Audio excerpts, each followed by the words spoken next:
The average professional golfer earns $2 million in winnings on the PGA Tour. So how did Jordan Spieth, in an off year, make around $32 million in 2019 when he was 51st on the money list? Let's figure it out. This is the business of golf.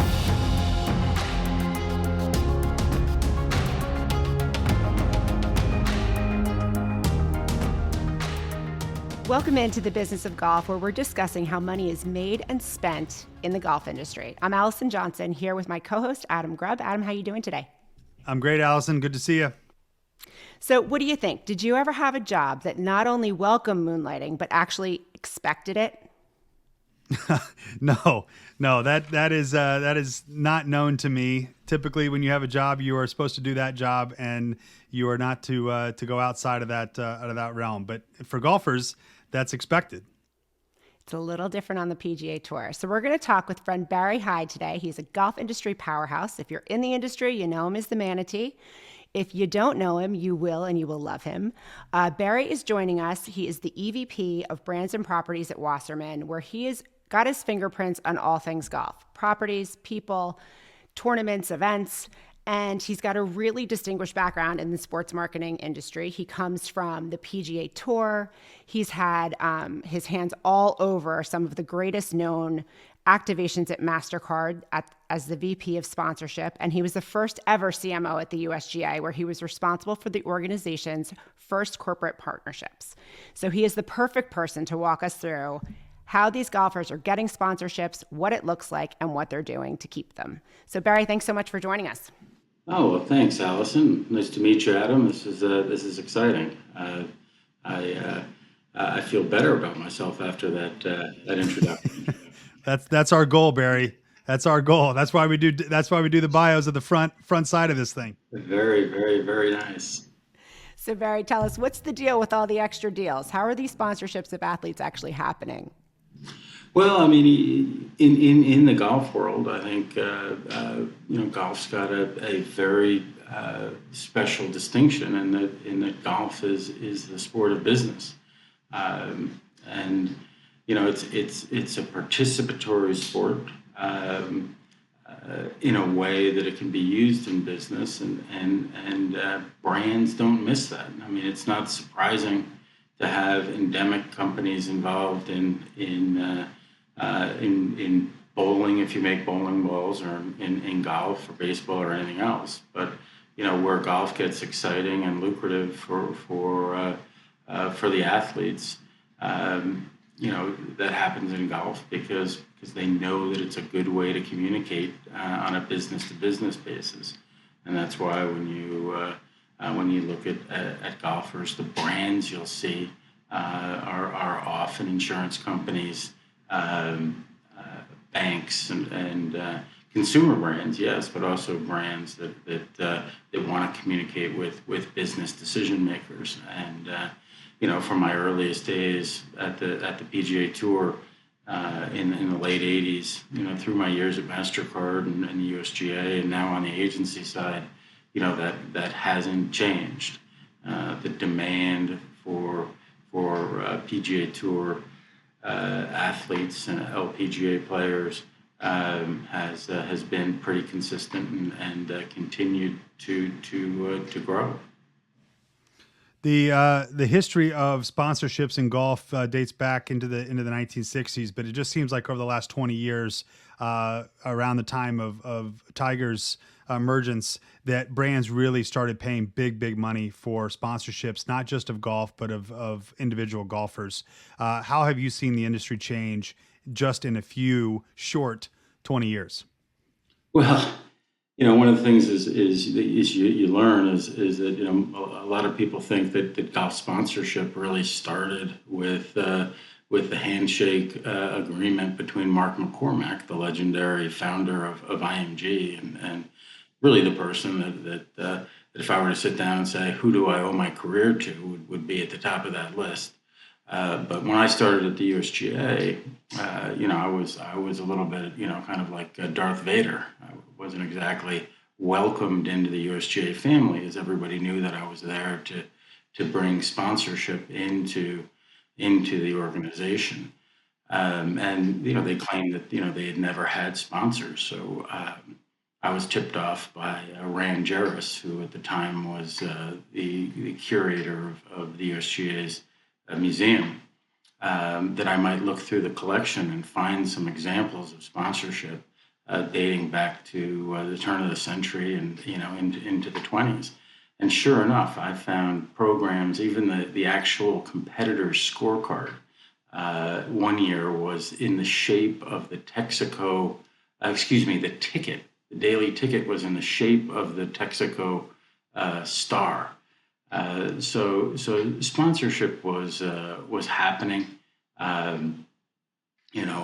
as far back as the founding of the USGA. It just wasn't known as sponsorship, and wasn't appreciated as much as it is now as a marketing discipline. Then I think brands just did it because it made sense. They didn't try to measure it. They just knew intuitively that it was working because they were doing it and their businesses were growing. So it wasn't rocket science. So I think sponsorship's always been there, and I think the way it's changed most in recent years is really on the media side. Donna Orender, who when I started, I'll give you all these. I feel like Abe Lincoln or something here, but when I first started at the tour in the late 1980s, Donna Orender had a great quote. She said, baseball was really perfect, for radio, and the NFL was perfect for the advent of television, and golf will really grow a lot as new media emerges. And certainly that's happened. As now you can follow individual groups, you can create your own leaderboards. I mean, golf has really lent itself well to the modern consumer of modern media. So, talk us through a little bit about some of the more successful athlete sponsorships that you see out there, and tell us a little bit why you think those are so successful. Yeah, I mean, I like to find relationships that are authentic, um, and really kind of do your research and figuring out where a good match is between an athlete and a company. Um, One that occurs to me is Stacy Lewis and KPMG. Stacy Lewis went to the University of Arkansas. She's not a client of mine. Just as I'm promoting somebody else's company without knowing it. But somebody did their research there and realized that she had majored in accounting, and that she could talk about accounting, and recruited her early on in her career before many of her victories. So I think that's what you want to do. You want to find relationships that really make sense. If you're an emerging kind of edgy brand like G4 or Grayson, you want to find athletes that have an appreciation for fashion. If you're IBM, and you're writing, you want to talk to people about technology and the cloud and things like that. Find the athletes that have an interest in it, and can really participate and understand what you're trying to do, and that's the way you make these things work. There was a company called Paychex, which was revolutionary at its time in the 80s. It was one of the first companies to aggregate payrolls for companies, and they had a sponsorship deal with Jeff Sluman, and they credited it with almost all their growth and exposure to medium and large size companies. So golf can be an incredibly efficient way to communicate. So you can find great examples through time in almost any category. Another example would be, Dale Irwin represented Kapalua for 20 something years. So he's representing a property. And why was that authentic? Well, because he was already going there on vacations. He liked Kapalua. So they didn't go out looking for somebody that might make sense. They found somebody that had an authentic appreciation for the property. And those athletes, Barry, those were really the kind of the first influencers as we know them today. Those athletes or people that tout a product or talk about it. But it's a long road to get somebody signed up and have them involved in a brand. It isn't as simple as, hey, here's money, put our logo on your shirt and have a good day. There's a lot of steps that go into that process, but then there's a lot of things that happen afterwards. It's not just on the course that these athletes have to be a part of with these, not have to, but they're requested to be part of the sponsorship. Walk us through a little bit about that and how that process even works. Well, that process really starts with getting to know your talent clients. For instance, I represent Gil Hance, the golf course architect, and golf is unique too, and many of the talents around golf aren't necessarily all the players. You have architects, even club professionals, broadcasters that are talent as well. But sticking to players for the moment, you need to understand what their objectives are and what their comfort level is with doing some certain things. If they don't want to do a lot of corporate stuff, if they don't want to learn about the companies, if they don't have a natural interest in it, then you might push them towards a comprehensive clothing deal from head to toe with an Under Armour or a Nike, where there's not going to be space for a lot of logos or other integration. And then you have to keep watching it too, because people change. Just in the 15, 20 years that I've worked with Tom Watson, as he's gone from, he won at 48 years old at Colonial, and now he's in his early 70s. His comfort level with the corporate community and his comfort with speaking at events has grown. So the athletes evolve. What they might be interested in at 18 could be different than what they're interested in at 22. So you got to do your homework. It's not, you're not throwing stuff up against the wall. You're not just trying to sell deals, willy-nilly. You're trying to learn about the brands, and you're trying to learn about the athletes, and hopefully coming up with the right combinations. It's not always gonna be a perfect match. And when that happens, you work a little harder and you try to make it up to both the talent and the brand, and find something that works better. So if I'm a brand, say that I own a yogurt company and it's Greek yogurt, I'm just launching, I'm really excited, I've got my social channels ready to go, but I find someone, I happen to spot a player eating my brand of yogurt. I'm not going to be able to Google them and get their phone number and reach out to them. What's the best way for brands? What do they do next once they decide that's authentic to my brand, it's the right characteristics, I like how they present themselves? Then what happens? Well, usually the brands do have, if not a sports marketing agency, they have an advertising agency. My biggest customers aren't necessarily brands directly. My biggest customers are, in some cases, my competitors. I work for Wasserman. I work very closely with CAA on Mitsubishi Electric, Farmers, and some of their things. So these brands, that CEO of the yogurt company, will usually contact his or her internal head of marketing, who will contact an agency. And once you get into the agency culture, they know how to make those. They know how to make those contacts, and that's how it works. And that's actually a real goes back a bit, but that's actually a real example too.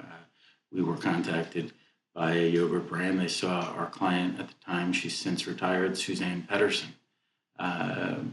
Loved her Chobani yogurt, and they did contact us. So you look for all those authentic things. You try to figure out what people do, and find things not only for the big clients.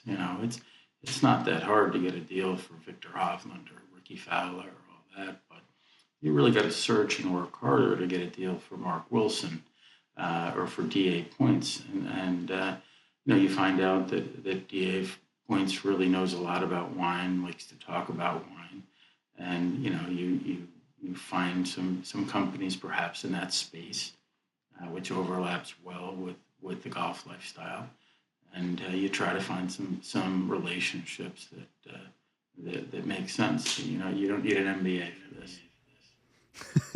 Yeah, let's talk about the particular guys that you mentioned a second ago. These top superstars, they're always the ones that are talked about making the most money after they play golf, or that they make more money in endorsements than they do actually winning tournaments because they are superstars and whatnot. But it's those other players that are coming up that are trying to make a living in golf, that need those sponsorships, need those partnerships, and need that financial backing from companies more than ever.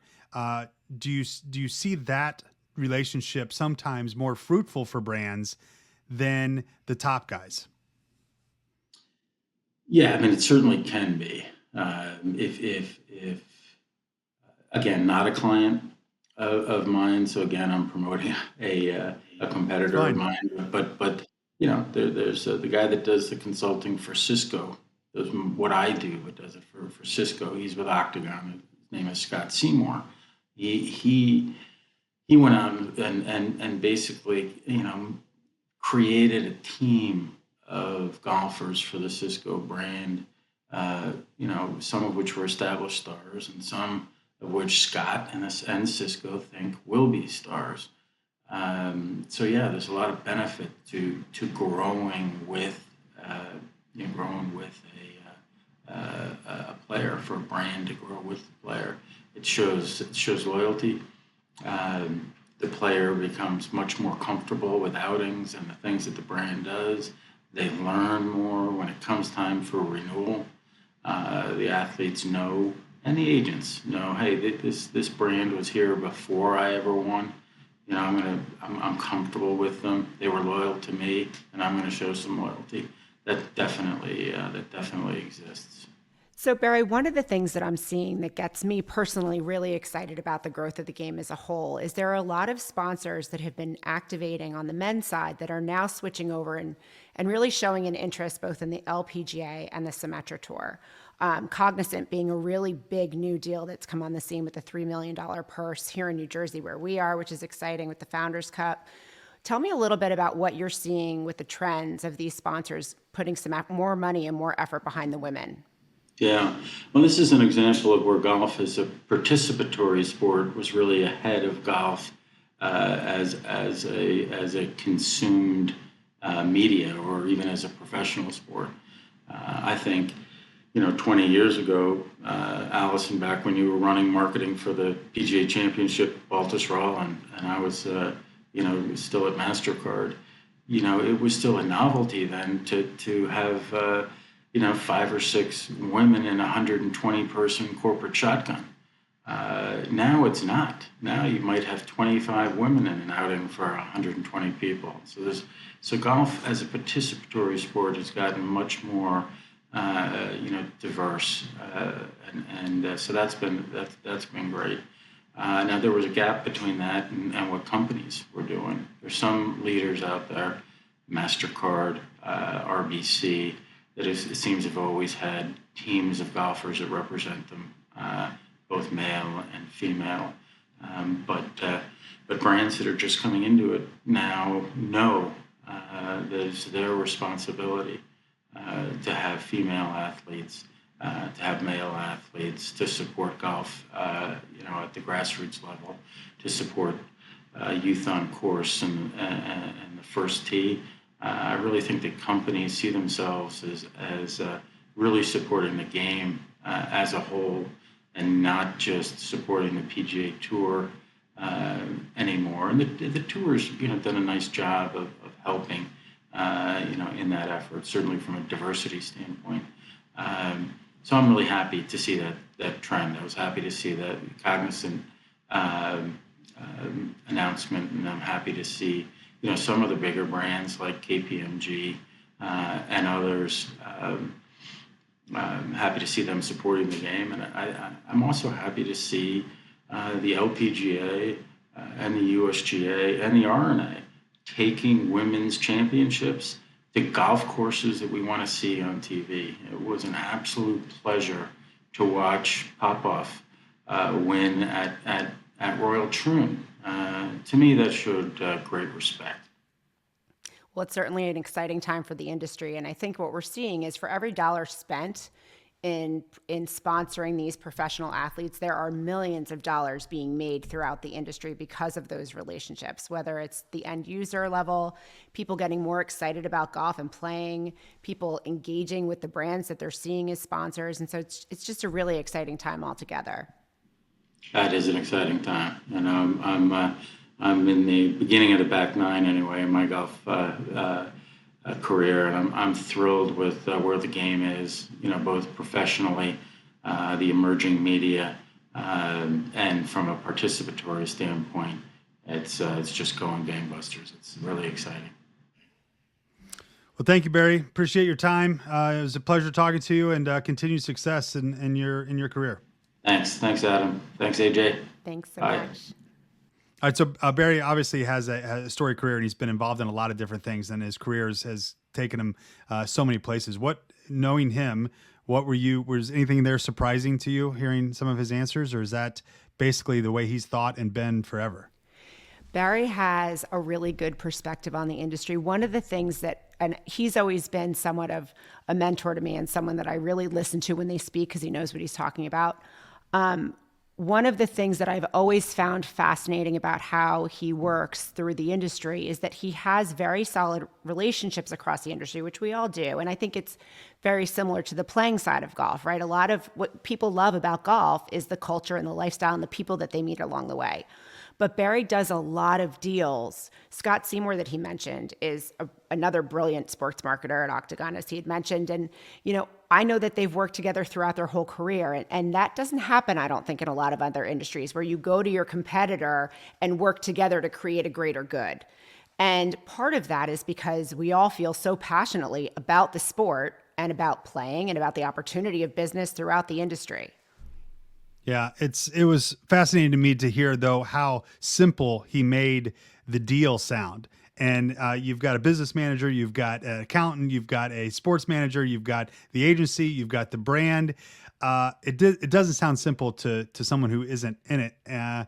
It sounds like there would be a lot that has to happen, but he made it sound very simple. Like, yeah, someone's going to see you, they're going to call you, and then we'll just make the deal happen. Well, and I think the important part that he pointed out there, and this is something that we've actually talked about on your podcast, was it all comes down to authenticity, right? And so if that authenticity is there and it's a true, genuine fit, it is pretty effortless because there aren't a lot of roadblocks because it just makes good business sense.